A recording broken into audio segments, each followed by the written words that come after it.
باللہ من الشیطان الرجیم بسم اللہ الرحمن الرحیم۔ مولا کائنات حضرت امیر المومنین علی ابن ابی طالب علیہ السلام کے مجموعہ کلام نہج البلاغہ کے تیسرے باب کا 449 نمبر فرمان۔ وقال علیہ السلام، آپ علیہ السلام نے ارشاد فرمایا، من کرمت علیہ نفسہ، جس شخص کی نظر میں خود اپنے نفس کی عزت ہوگی، حانت علیہ شہواتہ، وہ اپنی نفسانی خواہشات کو بے وقعت سمجھے گا۔ یہ فرمان بھی بڑا مختصر ہے اور جو ہمیں متوجہ کر رہا ہے کہ خداوند عالم نے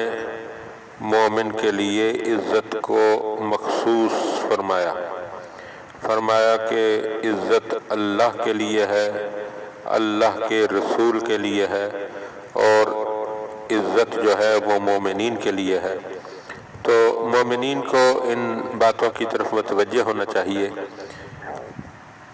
کیونکہ جو شخص اپنی خود عزت کرتا ہے پھر اس کی نظر میں خواہشات نفسانی جو ہیں ان کی کوئی اہمیت و وقعت نہیں رہ جاتی، پھر وہ اپنی خواہشات نفسانی کو مار کر دنیا میں بھی عزت کماتا ہے اور اللہ کی نظر میں بھی وہ عزیز ہو جاتا ہے، یعنی صاحب عزت بن جاتا ہے۔ لہذا انسان کو اس طرف متوجہ رہنا چاہیے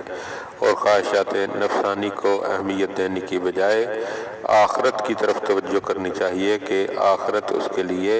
بہترین جگہ ہے۔